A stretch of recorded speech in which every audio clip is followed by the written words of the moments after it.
Hello everyone and welcome back to the channel. I am here today with Mike from Revive Stronger, who is a coach and also a physio that I've been working with for probably about 2 years now actually. Been a long time. A fierce competitor himself. So you actually competed last year, did pretty well.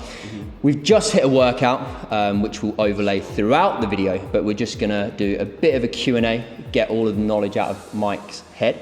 If you haven't heard of Revive Stronger, then you should check out Revive Stronger because it's a fantastic coaching company, a lot of knowledge. There is a weekly podcast. I'm trained by their head coach. Steve Hall. They also have the improvement season, which is primarily Steve and Pascal, where they talk about their off season and various other things in an informal manner. But that's also kind of a side branch of the podcast as well. Okay, well, let's get into it. Question for you, Mike. How long have you been training and what got you into bodybuilding? So, do you know what? I've probably been training actually a long time. I've probably been training since I was about 18 years old. So I wasn't a sporty kid at school, very unathletic. I didn't do any team sports, but I was really lucky. My secondary school had like a little room with weight training equipment, and my PE teacher put on an after school club where the kids could just come, lift some weights, good form and stuff. And it really got me into it, and I started to put on a little bit of muscle, and it gave me confidence, and it really kind of hooked me. And so I started then going to the gym in the summer holidays, and I just got hooked after that, and I just got completely pulled into bodybuilding. But then over the years, I kind of dabbled in powerlifting, strongman, all of the weight training sports, and because I just love lifting weights. And as Dwayne "The Rock" Johnson says, it's my anchor. Every day it's like I do it because it's just my anchor for the day. That just makes me feel good. Is The Rock your hero? He's one of them. He's up there. I love him. He's man crush. He's one of the man crushes. Nice. But yeah, and then do you know what? It was around 2018-19. I was kind of just I didn't have a goal. Yeah. And I don't know what it was, but it was just a light bulb moment, and I was just like, I'm gonna invest everything in bodybuilding. Yeah. And so that was it. And I was just like, I tend to overthink things. Yeah. And as you can probably relate, you get kind of like, should I do this? Should I do that? What's best? And blah, blah, blah. And I was like, do you know what? I'm just gonna get a coach. And I'd been listening to Revive Stronger and their podcast, and I could really connect with Steve.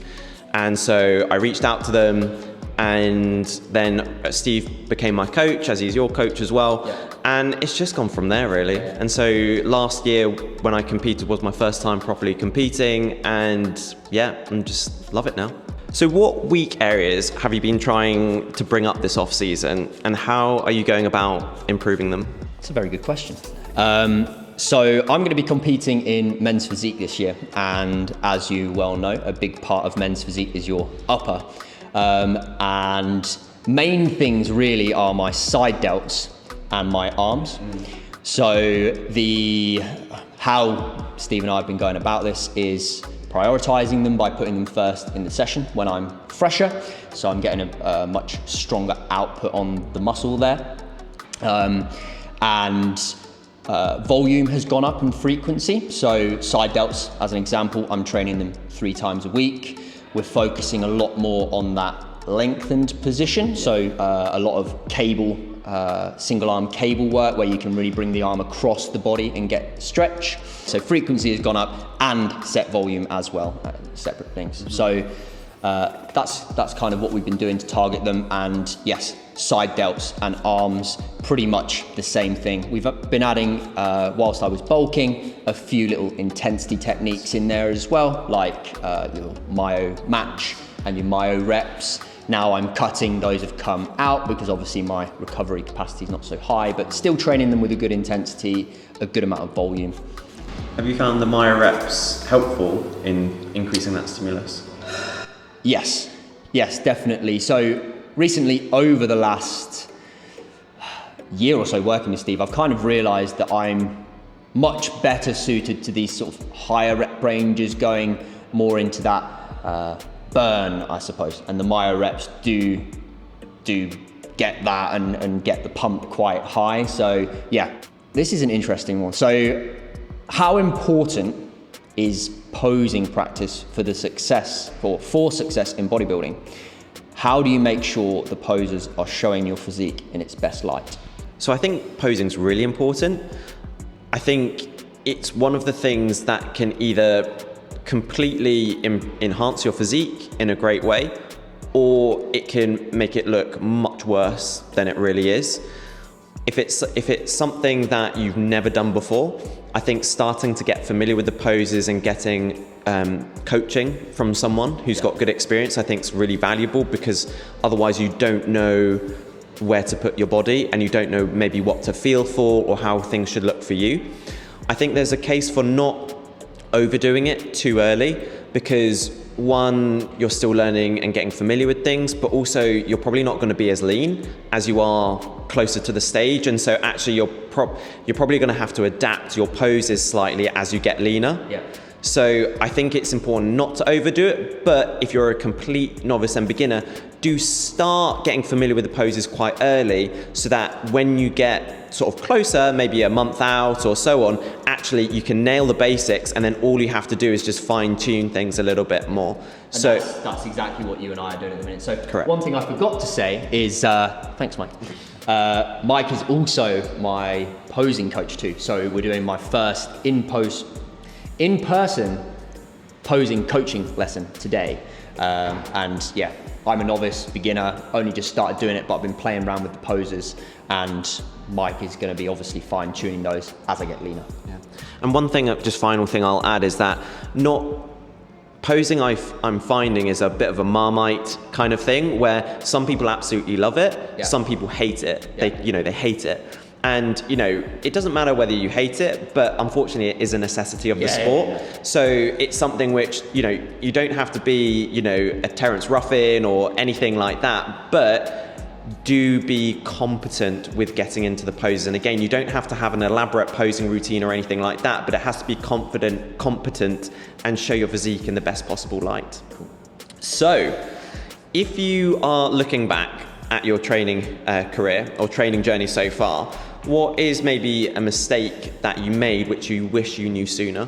For me, I think I used to be the guy that ego lifted quite a lot. I think it's probably something that a lot of people do.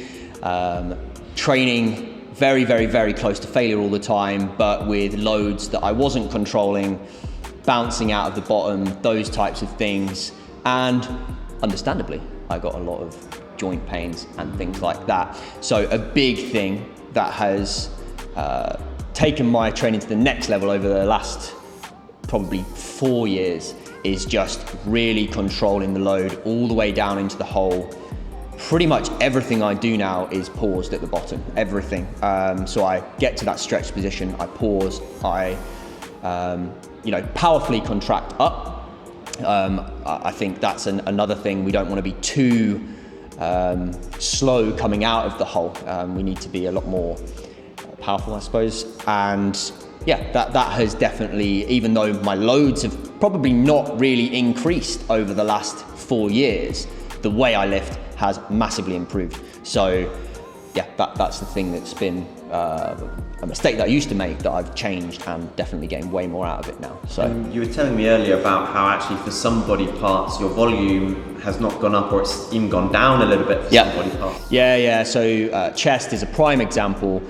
It's probably one of my more developed muscles. Generally my set volume for chest is about 8 sets a week. And it's like, I know Mike's the master of volume, he'd do about 50 sets and like still, that'd be a warm up. But yeah, for me, 8 sets and I'm sore the next day. I never don't get sore even throughout an entire mesocycle. We don't have to increase the volume, I'm still sore. I'm still getting good pumps. So yeah, listening to my body, I guess, a lot more is another thing.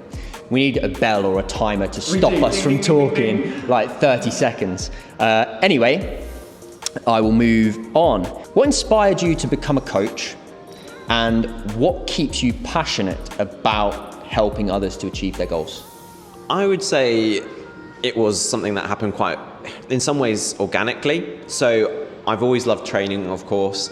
And even though as a physio, there is an element of exercise. It's not quite the same.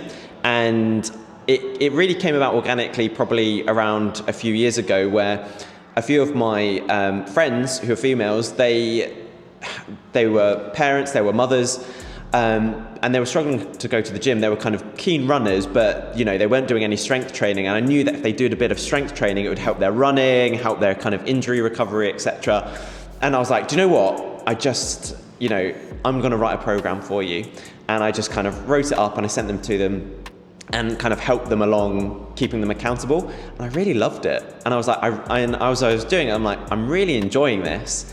And I spoke to Stephen Pascal and I just said, look, this is something that I'm really enjoying. What would I have to do to kind of, get involved and become a coach? Because this is something that I'd like to do. Yeah. And I also felt like the variety there's a lot of overlap between maybe physio and coaching to a degree.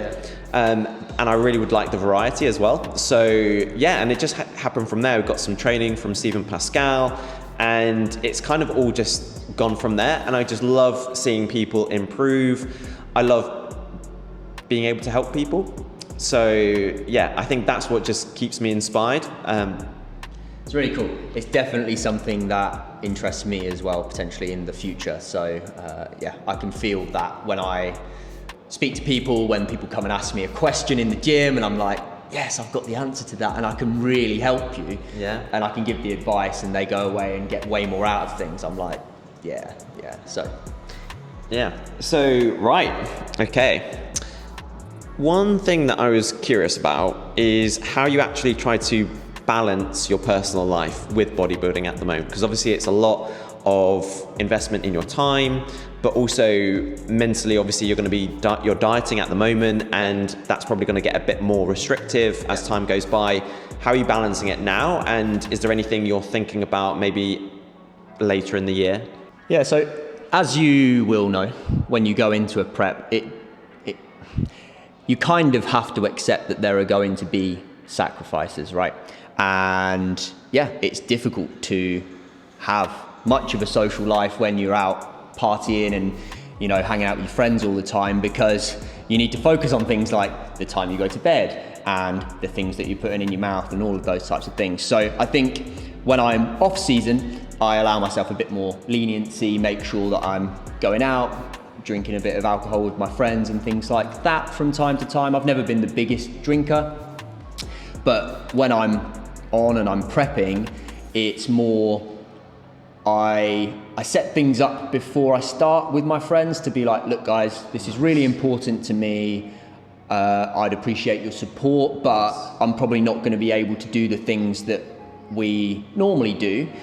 Can we just, I don't know, go out for walks and on my high days, maybe we could go out for a meal and maybe we go to the cinema and those types of things that maybe in my off seasons I wouldn't necessarily think about. And then off season, it's more about holidays and partying a bit and just letting go and just allowing myself a bit more flexibility and freedom. So yeah, that's probably how I balance. I would say it's very difficult when you're on to balance as much, but accepting that and also helping others around you to understand is key. Do you find your friends are supportive when you do that? Yeah, absolutely. Yeah, I think it stops them asking. I've done it a few times, not that I've stepped on stage before, but I've cut before. And it kind of stops all of the random questions and looks and making you feel like you're being judged and stuff like that. It nips that in the bud up front and you just say, Mike, I'm competing, this is what it means, I'm going to be quite restricted, so I'd really appreciate it if you got on board. I'm going to be grumpy and probably not very friendly towards you at times. I will try my best, but Do you do that with family as well? Yeah. So I set it up, make sure everybody understands. If they've got questions, I'll answer the questions. And yeah, there we go. Right, so cool. Let's move on. So, how do you approach recovery and rest days? And how would you say this is contributing to your success or not success? So I think for me, and it's probably one of my biggest work on areas, is sleep. Right. And I think I always find that if I can get a good night's sleep and consistent, consecutive good night's sleep, my training, my mental clarity, mental performance is just exactly where it needs to be. Yeah. And for me, it's about being disciplined when it comes to going to bed. That is the biggest thing. And it's so easy to say, but it's so hard to apply. 100%. So, and I think it's just and I think off the back of what you said, I think it's about talking to people and letting them know about it. Yeah. So sometimes I've had things where, you know, maybe I'm doing like a meeting or like a catch up with friends, and I'm like, but if I lay the groundwork beforehand and say to them, look, it matters to me to get to bed at a certain time, you know, I need to go. And they are respectful of that. And often they remind me, because I'm a people pleaser in the moment, I'll be like, I'll keep talking. And they're like, Mike, you need to go. And I'm like, okay. And then I'll go. But no, coming back to the point, if I find my sleep is on point, that is probably one of the biggest things.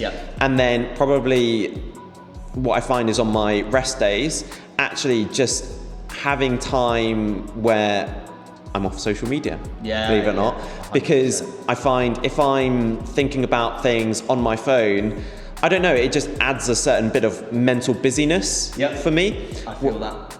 100%. So like, but on the days where I've spent less time on my phone, maybe not being on social media, maybe I've posted a few stories and then boom, phone's gone away. And I've gone for a walk out in the woods and just really just, you know, decluttered myself, I feel so much better. Yeah, I would agree. And it's interesting you say about sleep. The discipline, for me, the discipline to get up and go to the gym and do a grueling workout, I don't really need that, I just do it. Whereas sleep, you have to be in, I get up at 5:30, so I'm like, bed by 9 is normally what I try and do, and it's just so hard, especially when, you know, your mates are wanting to talk to you and stuff like that, so I get that. Right. Next question, let's go. Is it you or me? It's me. Does your training change much between bulking and cutting? Interesting, and it's probably a common misconception of most people, I would say. And I think it probably all stems back to maybe things like Flex magazine that used to be like, you know, your high reps really cut your muscles in, and the low reps are what are gonna grow your muscles. When it's really not the case. It's, and you say it a lot, whatever built the muscle in the first place is going to retain the muscle when you're cutting. So no, training doesn't really change. I guess the key thing is you just have to be aware that when you cut, your recovery capacity, because you're not getting as much in, is going to decrease. So adding loads of sets and things like you might be able to do week on week when you're bulking is probably not a thing that you should be doing. And also removing some of the intensifiers that you might have had in is probably a good idea, because again, intensifiers, intensity, you know. And again, another thing that you probably have to factor in is the fact that your effective volume does increase slightly when you're cutting. So you need to find a spot using just feedback from your body. Are you getting a good pump? Is there some soreness the next day? And are you recovered on time? And I would just kind of look to leave it around about there, maybe on some of the muscle groups that you really, really, really wanting to stick around, i.e. my side delts, my arms.